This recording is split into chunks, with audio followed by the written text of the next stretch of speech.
Good afternoon. Today is the 30th day of January 2016, and we begin a new series, Interviews with Aurovilians. Of course, many of these Aurovilians are also disciples and devotees, but we categorize it because they live in Auroville and they work in Auroville for the city of the future. And today, I'm very pleased to have Inge with us. Welcome, Inge. Namaskar. Thank you. How did you first, or let's say, how did your family first hear of Mother and Sri Aurobindo and Auroville? Right. So, the story begins actually before my parents even met. So my parents are both of Dutch origin, and they both individually traveled to France through various different routes. So they each reached there following their own path, and ultimately they met in a farm actually, where they both got very temporary jobs as picking grapes. So my father was the one carrying the grapes on his back, and my mother was one of the grape pickers. And so already there was a whole set of coincidences which made it happen that they both reached that very same place in France. So that is another story by itself. Where is it in France? So this was in the center of France, so in the Massif Central. So it's kind of in the between Vichy, Rouen. It's in that triangle, really in the center. And so they met. At first they didn't really speak or interact very much, but as soon as they started to meet more often, and they actually stayed in dorms, even though they were separate dorms, they did interact quite a bit. And at that time, my father already knew about Sri Aurobindo, and in fact, he carried a small picture of him in Sri Aurobindo's younger years, when he was still with the black hair, beautiful mustache, and so the way in which they started to interact was actually my mom asking him who was on this picture. How old were your parents at that time? So my mom was 25 and my dad was 34 or 35. Mm-hmm. So she asked him about that picture. So she asked him about that picture, who was on that mysterious picture. And so they got to talking, and of course they became friends, and then eventually they got together and traveled back to the Netherlands. And then, but my father was initially the person who introduced my mother. And I think at that time they weren't yet really aware of what Auroville was, or that there even was such a place. And so over the years, Auroville came up in the picture. So, the idea that, there is this place in India. And so, of course, it was in the back of their minds to perhaps one day go and see what it was all about. But in the meantime, they, of course, made their life in France. My parents were both goat farmers, so had a very kind of nomadic, down-to-earth life with selling the cheese in the market. And I was actually born without electricity or running water in a small valley in France, so a quite interesting path in that aspect. And so slowly they started to question a little more and more, their life in France and the institutions and all the things that became more and more hard for them to live with. How did your father first hear of Sri Aurobindo? Do you recall? He was reading. He had read the books. He had read the books. Yeah. France? In France, yeah. And in fact... In translation or in English also? So in fact, it started off in English, but he did quite a bit of translating work by himself already into Dutch and into French, which he never did anything with, but it was kind of a journey for him to do that and to understand the material a little bit deeper, and in that way to kind of, get in touch with it. So that was how he got in touch with it. So they were dissatisfied with things in France. Yeah, that was definitely the silver line through the story, is that they were really just looking for something else.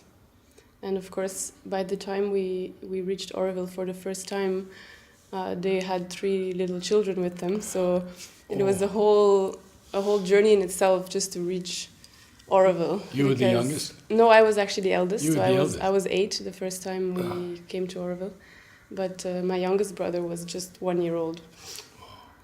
But yeah, I think that definitely they were looking for an alternative way to live, which they already in a way started to do in France, definitely, because they were away from, the normal rat race life, and they had already chosen to pursue a different way of living. So definitely their journey started already definitely before ours. Yeah. And where did they land up in Oroville? So the first time we came, that was in 98. 98? 98. Okay. We reached Sharanga guest house, Mm-hmm. and I remember that Bernard was there, and also Jean-François was there. Mm-hmm. And I remember that on the first evening, my father had a hour-long talk about, the mother and Shiro with Jean-François and Bernard, who kept on popping in and out of the conversation. And and at that time, I was very young. I was 8, so of course I was just playing around, and there was a swimming pool, so we were very distracted. But that was kind of the first real landing for them, was immediately meeting people who were able to answer their questions and were able to facilitate them in that process. So initially we stayed for 2 months, and then we went back to France. Oh. And they had told us, we're going to go for a holiday. We're going to go and visit a place called Oroville in India. So for us it was, okay, we follow. We didn't have much of the decision power at the time. But then we came back a year afterwards, when my parents decided that they actually really wanted to try to live here This for was 1 the year. place that they wanted to try. Yeah. So this was in 99, was 1 year later. So within that 1 year, they did the necessary to sell off everything they had, sell the farm, make arrangements. Even though they had told us originally that we were just going for 1 year, I think they knew from the beginning that it was more of a permanent shift. And we reached in Sharanga. That was the first month. The second time we came back, we were... actually, I'm not sure if it was Center Guest House or Sharanga. In any case, we were in one of the guest houses for very short, and then we settled in New Croatian for 6 months. Before that, we got the house in Surrender, where my dad still lives now. So that place we bought and invested in. And how did the three of you begin to adapt?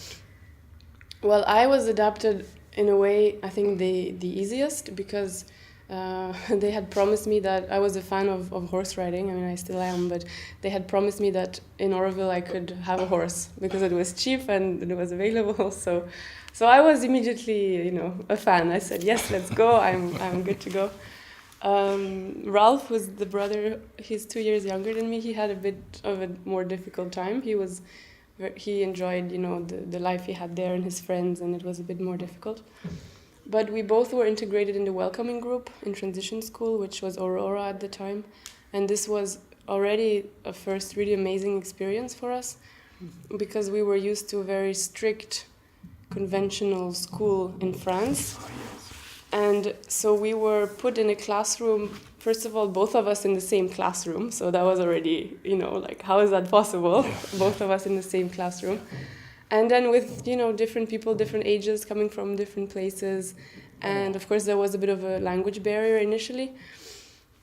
But yeah, after a few months, we really wanted to be part of the school and the kids, and we wanted to know what was going on. So we learned English quite quickly.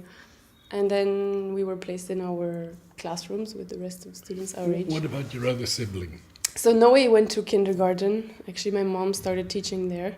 Oh. That was the first thing she did in Oroville. And so he didn't have much of a problem. I mean, he was a toddler, so for him, this is really his home. Maybe even more than ours, I don't know. And what did you feel in those days about Oroville? Well, I just remember being really marveled at the green and the nature and the freedom. The school was so different, so I think the initial kind of transitioning into Oroville for me was really that the school was so different, because that's really the environment in which I was before was really kind of these very small village schools. where you had to go to catechism on Sunday. My parents didn't allow me to go, but still very, you stand up in the morning before class and, you stand for the French anthem, and very strict and very, very small. A bit rigid. Very rigid. Yeah. So that was the first real kind of realization that this place was very different. Definitely was in terms of the school. And I also remember that somehow the children were different, even though, we didn't know each other. Everyone was curious about, where you are, where you came from, who you are, things like that. So those are kind of the initial memories before I started asking, about the deeper questions. What is the meaning of Oroville? Why are we here? And things like that. So, of course, that came a bit later when I was like 13, 14. I think the first few years were just happy childhood memories. Oh, wonderful. Yes, Yeah. yes. Yeah, for sure. Yes, of course, the green belt already was existing when you came. Yeah, and I think, we went to school by cycle. I was horse riding a lot, so we went around everywhere also with the horses. And we were living in surrender, so everything was close by, so you had the sense of safety, certitude. The playground was very lively. That's where everyone was. And yeah, it was just a really, the years just flew by, and it's just kind of a warm, fuzzy memory if I remember it now. So did you then go to high school? Yeah, so after transition school, actually in transition school, what really struck me a lot was the awareness through the body classes from Joan and Aloka. And we never got indoctrinated or anything like that regarding the teachings of Mother and Sri Aurobindo or anything, but a lot of questions did come up, and in transition school I felt like there was not as much of a platform for me to ask those questions and really have a dialogue with the teachers. And I had heard through Anandamai, actually, she was a student of La School, Joy's daughter, that in La School there were classes about like Sri Aurobindo's poetry or things like that, and that it was very arts oriented and very like a free education. Like you could make your own choices about whether you wanted to do exams or not later on. Anyways, it felt like the right decision the for me. free system that we had in the ashram also. Kind of, yeah. I think it was like it was sort based of like on that. Perhaps, yeah. So I knew that I wanted to do exams already. I knew I wanted to go to university. I knew that I wanted to, do a bachelor's or master's or something. But I also wanted to go to law school. So in the last year of transition, I was like, okay, now is my time to go and do that law school. So I did 1 year of law school and had a really amazing experience. I read a lot of Sri Aurobindo's poems and plays and some Savitri and things like that. And then I went on to future school. Then you went on to future school. So I actually just diverted from my classmates for a year and then went back to the same classroom in future school. And that was your first contact with Shali? Or you Yes. knew her before? No, that was my first I contact see. with Shali. Yes, she was I guess you can call it principal of the school. And how did you like school in future school? Well, I loved it. I mean, I went back to teach there now, so I I'm still see. teaching there now. I was going to ask you next about your after education, what you began to do. Well, already when I was there, I was actually teaching. And my grandfather was a teacher, my uncle was a teacher, so I think somehow. Your grandfather? No, we haven't heard of him. Yeah. He Tell was us a about Greek him. and Latin Tell teacher. us about him. Greek and Latin teacher. I see. Yeah. In France? No, in the Netherlands. So in the Netherlands, yeah, because okay. My parents, even though they met in France and we were all born in France, all my family is from the Netherlands. So yeah, teaching is somehow in the family. And yeah, so future school was really, it was, yeah, I don't know, I really love it. I don't know how else to put it. What do you teach there? So now I teach biology and geography and French actually on the side also, so whatever is needed actually. Now you wrote a very beautiful paper that I had the good fortune to read. Shelley sent it to me. Right. And in it there were a lot of points about Sri Aurobindo and Mother and Maybe we could cover that for a bit, Okay. because I think it's very important.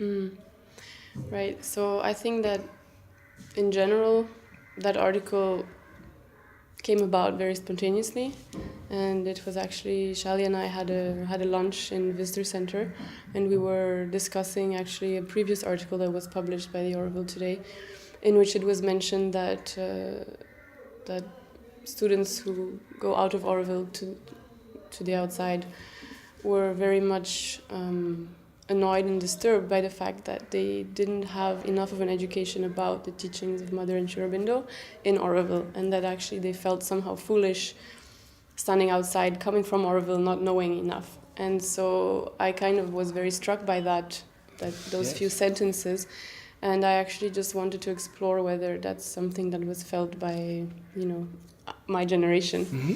So initially I started out with that question in mind. Of course, around it, I started asking things like, what does spirituality mean to you? What does Auroville mean to you? Is this something you relate to or not?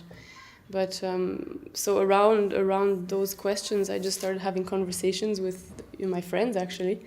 And interestingly, it also brought a lot of us thinking again about why we're here and what Auroville means, because we get caught up in our daily lives. And I think a few of them expressed, like, oh, it's actually really nice to have this kind of a conversation to, come back to. You spoke mostly with people your own age? Yeah. In that group? So I had two groups of people. One group was, people my age. But then I also did a series of questionnaires, survey style, with all the students from Future School. So that was the 15 to 18 years old.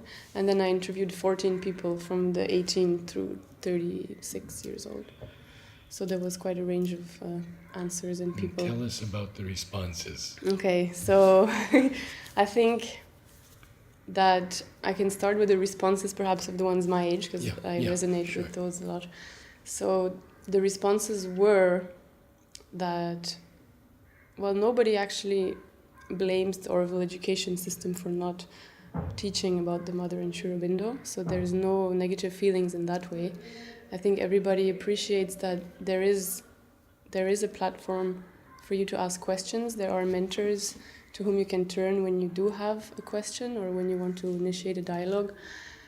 And there was a feeling of being grateful that existed, and at the same time not having anything imposed, because the words that were used a lot. I mean, I remember when I was a child in transition school, so maybe the 10 to 14 years, when you hear adults saying, Mother said this, Sri Aurobindo said that, Orville should be like this because Mother said this, we kind of, we panic and we want to close our ears and we become a little bit allergic to those words. And this was somehow what a lot of people said throughout all the ages.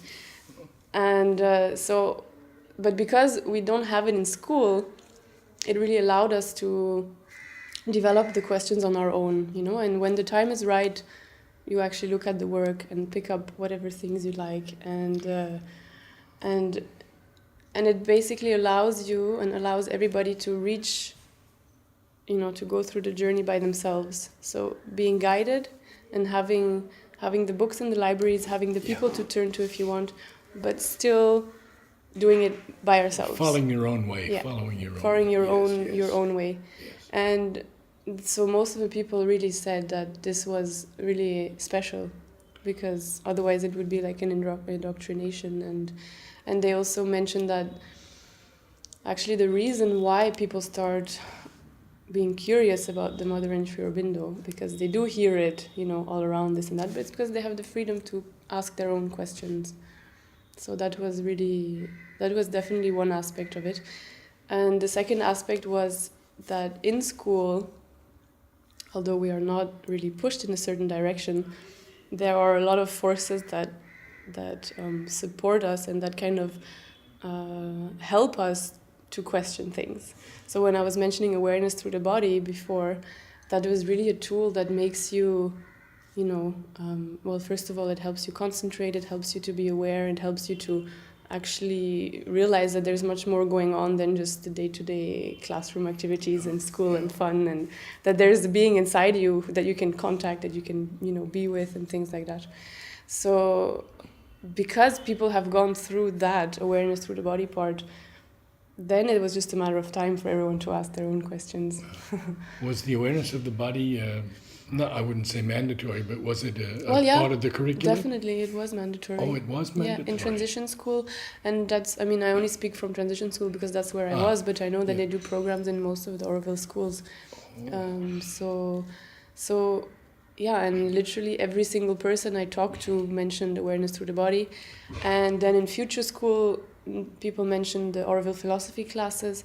So it's basically an hour or two a week where people sit down with either, I think now they're doing synthesis of yoga by Sri Aurobindo, but it's basically question and answers. You know, you go if you want to. It's not mandatory.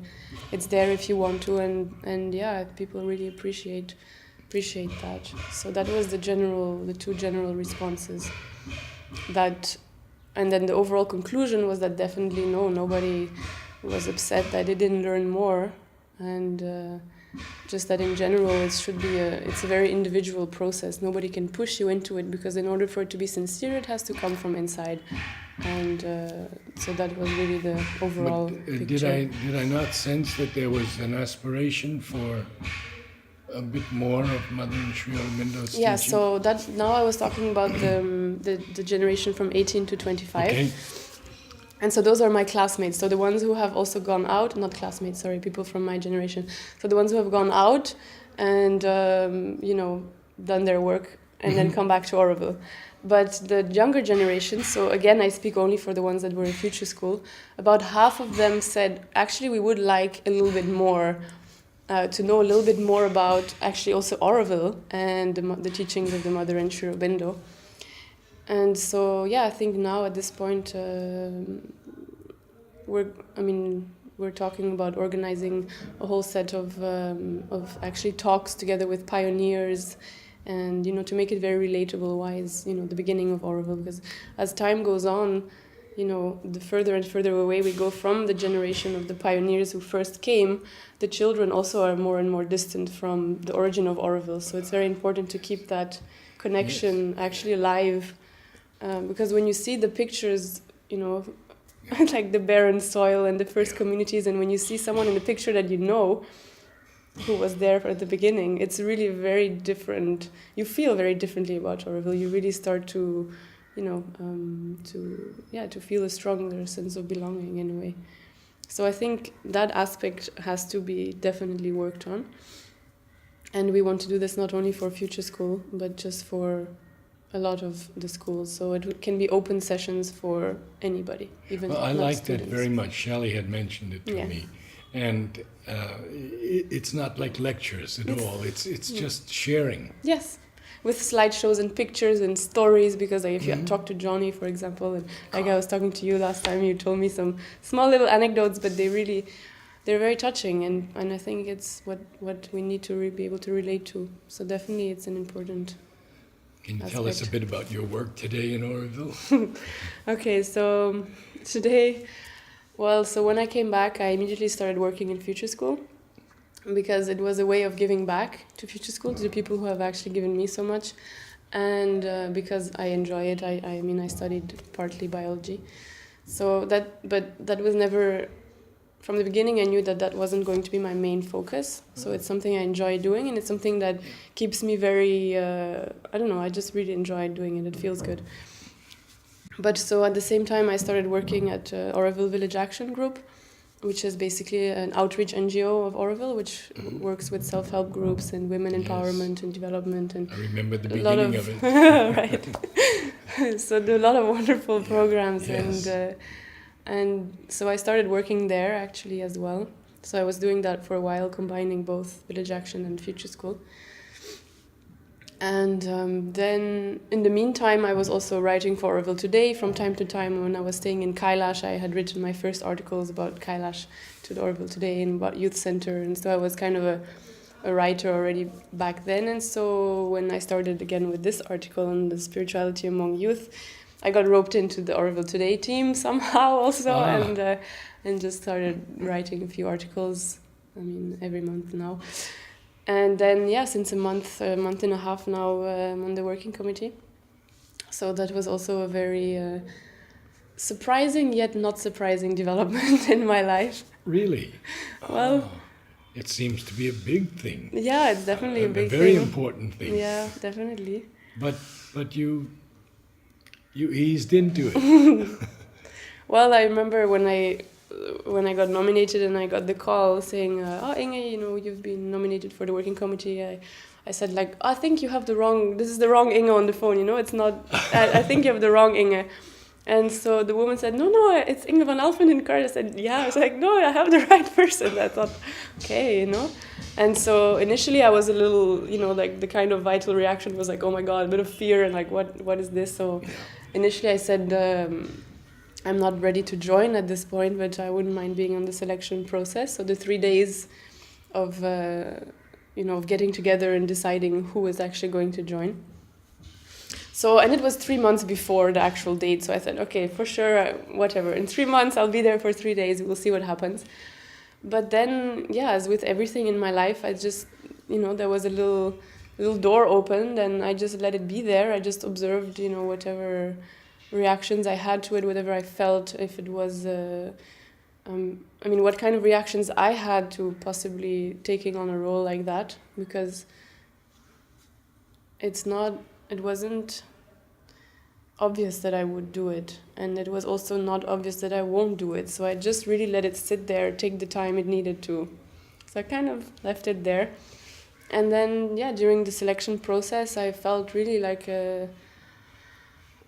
such a sense of community that actually I had never experienced in Oroville before. Oh. Like really, when all the parts together become much bigger than all the individual parts, it was really amazing those 3 days. And I also felt an enormous amount of support just from the people there, from the community, and from the group itself, because the current members, most of them interacted with in different ways already, so I know who they are, I know the values, I know what they stand for, I know how they work, and that was really important. Otherwise I would not have just stepped in something like that without knowing. And it became the beginning of the experience, and so far so good. Do you go to the Matrimondia from time to time? Well, so I go on my birthday every year, for sure, and I go from time to time, usually with my mom. She used to work there in the in one of the petals and doing the marble work, so I used to go visit her quite often actually. And mostly like for walks or jogs around. That's also a really nice experience. And inside the chamber, I go maybe twice a year.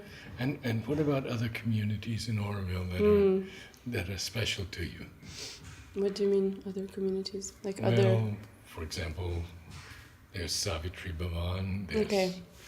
Right, so Savitri Bhavan I actually remember very clearly from talks from Shrodalu. So again, this was really before I came back. But they always seemed to me, kind of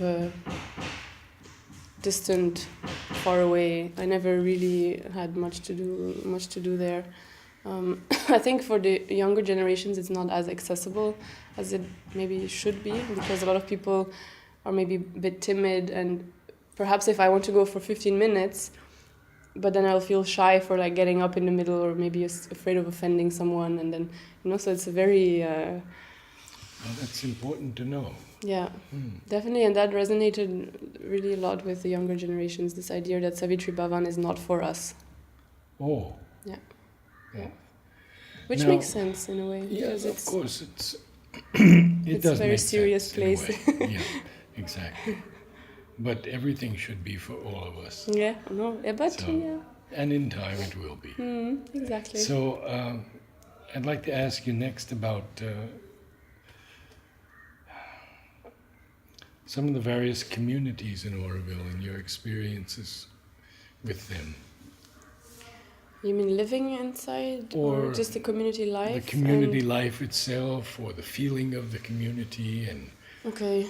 Again, I think that it really changes. It varies a lot from community to community. I remember, visiting my friends in Gaia, for example. All the children, I think, are always the life of the community, and a lot of what the adults, I mean, when the adults come together, it's to coordinate the children playing, and so somehow it's a lot around children. In Courage, where I live as well, I mean, it's kind of the life of the community is the children playing. And but yeah, for example, now my mother lives in Citadin, which is really, I think, the model infrastructure and building for the city. You know, what is it? Citadin, so it's basically the apartment complex. 45, more than 45 people live in, you know, very small space, and share a kitchen together, and you know, have a very, very strong bond among most of the community members. They meet, for example, every day for lunch. So even if it doesn't mean that we have to have a conversation every day, but just being together. So that's definitely a very tight-knit community that there is. Back in the day in Aspiration, they used to have also cooking every night, so everybody used to gather around for that. It's somehow always around food. It seems to be a social bonding experience.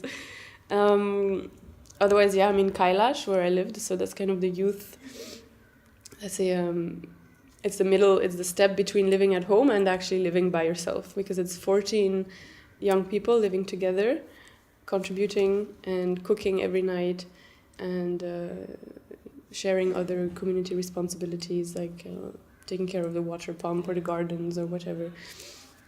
And so that was also something really special, which I don't think exists really anywhere else, to have a... It was literally 1.5 kilometers from my home, so it wasn't such a tremendous step, but still you live by yourself, and you go there when you're 16, and you're supported. There's weekly meetings, so whatever goes wrong gets discussed, and problems get solved, and so that's another community I experienced.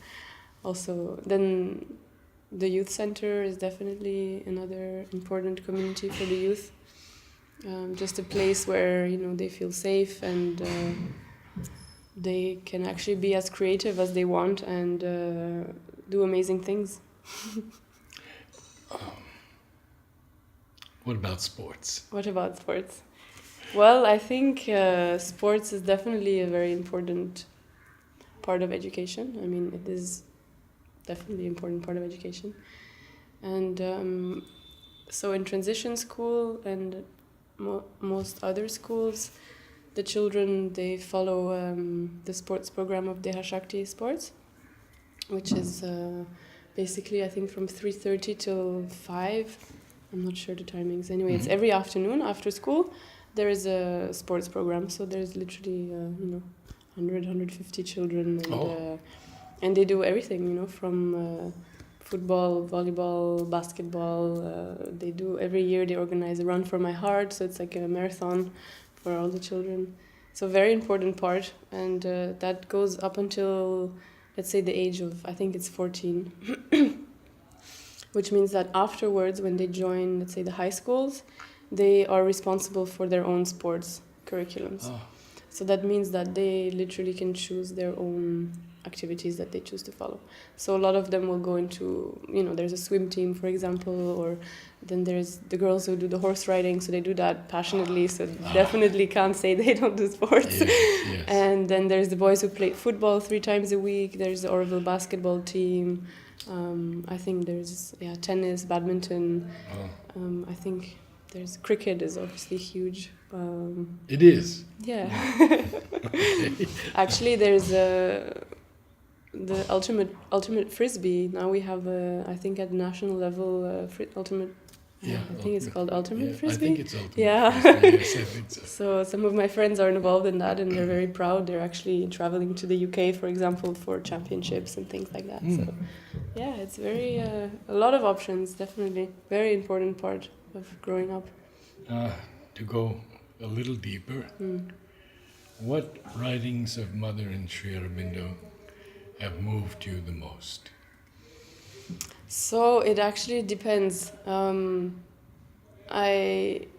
Maybe it's because the mother was a woman, but I read her work when it comes to everything that happens on the inside. So all the introspection, awareness, the psychic being. Those are the readings of the mother that I read, and And then for Shorobindo, I really enjoy his. Well, this also originated from my father. A lot of discussions like for about evolution, the evolution of man, and so all the kind of bigger metaphysical questions I leave up to Shorobindo, or I ask him for the answers, and the inside questions go to the mother. It's very actually Wonderful. It just developed in that way. Yes. You had mentioned poetry earlier on. Do you love poetry? Actually, my father was a poet as well, so I think I read some of his poetry. And one of the first things we read in law school was actually God's Labor, the poem by Shorobindo, yes. and I was amazed. I don't know how else to put it. Yeah. Just at how many levels you can read it, and how it was just really mind-blowing. And so definitely his poetry, like reading Savitri again, you can read it as a simple story, or you can go as deep as you want, and it's really amazing that you can do that with one piece of writing. And so music in Oroville and dance. Music and dance. Well, I just arts, music, dance. I just was part of a fashion show, for example, something I never would have thought I would do either. It was also a really nice experience. Music. I mean, people are involved in lots of different things. The choir is also one of my very fond memories. You sang in the choir? Yeah, that was one of the first performances I ever did was with the choir in Bartnivas. With Nuria? With Nuria, yeah. So yeah, music is... although I think music could probably play a larger role. I think there's just... Yeah, you have to somehow prioritize, So you have some kids that prioritize in sports and others that will prioritize in music. And but in school, for example, we had music class. We learned how to play the flute and we learned how to sing, more or less. Some people more than others, but I see. Yeah. So it was really they really do try to have an integral approach to education on as many levels as possible.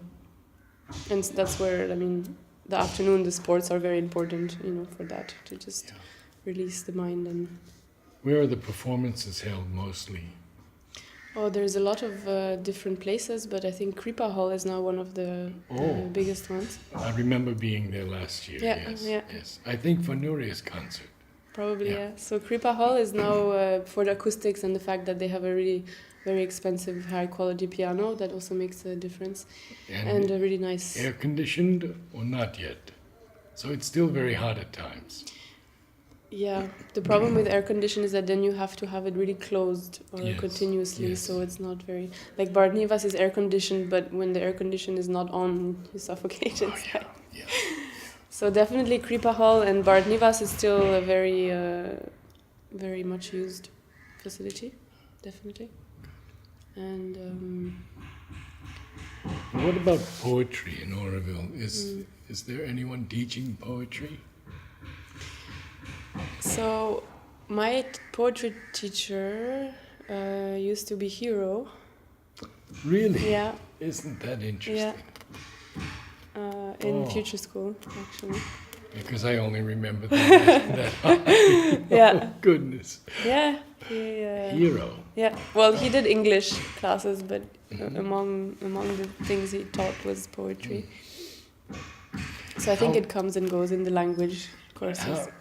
Roughly, I know it's difficult to gauge, but roughly how many children stay in Oroville after their education? What percent leave, and is it a large percent who stay or leave? That really depends on the time period, because I think most leave. Most leave? Yeah, but again, some leave for a couple of months, some leave for a few years, some leave for a few decades and then come back. I see. So I do think that everybody leaves. Most people will leave. I see. Whether it's to pursue education or work or just to see what the rest of the world is about, I think I think most people leave. Which can be a very good thing also. I think it definitely is a good thing. Because it widens out the consciousness. Yeah, and I think most important is, like what happened to me, for example, is that in order to live in Oroville, the only way you can really live in Oroville is if you really choose to live in Oroville. So, you have your experiences outside, you see what the world is like, and there are a ton of amazing places outside where you can also be happy. But eventually this is again, during the interviews I did for the article, this is what a lot of people told me, that it actually takes leaving Oroville to really discover what is so special about Oroville. Because if you only in retrospect you realize, wow, okay, actually I was really lucky. Like Oroville is such a different, amazing place. So I definitely think it's a good thing that a lot of people leave from Oroville to really make that conscious decision to move back to Oroville, and to know, also to gain knowledge, to have different experiences, and also sometimes be more critical about Oroville, or bring back ideas of how it should be or how it shouldn't be. Or last question, and it's a deep one. Mm-hmm. How do you feel about the progress of Oroville according to the Mother and Sri Aurobindo's vision? Right. So I recently actually read, or I don't remember if I read it or somebody told me, but asked me, like, what do you think, how would the mother react if she was, if she came back to Oroville today and saw where we were at? And it's really hard to answer, but I think that she would probably be kind of happy, but also find it very funny. It's like how Oroville has progressed. Yeah, I think she would probably laugh and realize that it was actually going to be a lot harder than what she thought, or perhaps not, but at least, the movement is there, something is happening. And I think that the 50th, or Oroville's 50th anniversary, is definitely going to be a time where we can really reflect and evaluate where are we going as a community, and hopefully use it as a way to really move beyond what we are now. Yeah, I really think that, because it's it really depends on what scale you look at it. I mean, Oroville is amazing in so many ways, but at the same time, it can always be better in so many ways. So, but I think just the fact that it's there and that people are trying, people are really working very hard, at least, trying to do something, to live differently, to be more conscious, to be more aware, to follow, your inner law, and I think it's really quite amazing. Can you tell us just a few things about your own experiences in the yoga, if you wish? Okay. If you wish. So, I think that most of the time I'm in a kind of robot mode, you kind of just keep going about your day, and you have your thoughts, your worries, and your mind is a chaos. But then when you start to, at least for me, if you start to sit down and just, close your eyes and just already start to to pick at all the pieces in your mind and put them in line, put them in place, let them be in peace, and then also just be an observer, don't judge, just see what comes, see what's there, and take what you want and leave what you don't want, just make the conscious choice of acting in this way or acting in that way, reacting in this way or reacting in that way, and taking moments of the day to just actually be more aware, and also to align, let's say, each part of who you are with, what you actually, where you want to go, without giving it a direction, without formulating the direction, but just trusting that where you're going is where you're supposed to go. And I think that's the most, it's what at the end of the day brings me the most, like the sense of, I'm at the right time, at the right place, this sense of tranquility. Actually, you don't have to be stressed about, okay, I have to do this or that. And I think it just in Oroville in general, and I'll give you one example, with people, it's very easy to give in to the little fears, and you're working, for example, you're stressed, and different people think in different ways. But then if you just pause, realize that we're actually, everybody in Oroville is trying to do the same thing, go to the same place, then you align yourself, and then all the rest doesn't matter anymore. So I had a very an interesting experience in school. Actually, it was me and so another woman who was working in school, and we were having a disagreement about something, which was, it was kind of weighing us down both for a few weeks, because we really saw things in a very different way. And so one day we really confronted each other in the office, and we started, to really verbalize what each of us were thinking. And so it kind of reached the end of the talk, where we both expressed our disagreements. But then we both kind of paused, and, just naturally I asked her, like, oh, do you want a hug? And so she's like, yeah, I want a hug. So then we hugged, and there was the moment of change, like, okay, we have our disagreements, but we're here for the same thing. And that was like, yeah, it was somehow, like, that happens, I don't know, many, many times. And it's like, wonderful. I don't know, that's quite amazing, I find. Great. Thank you so much. You're welcome. Thank you. It was wonderful. Thank you. Thank you.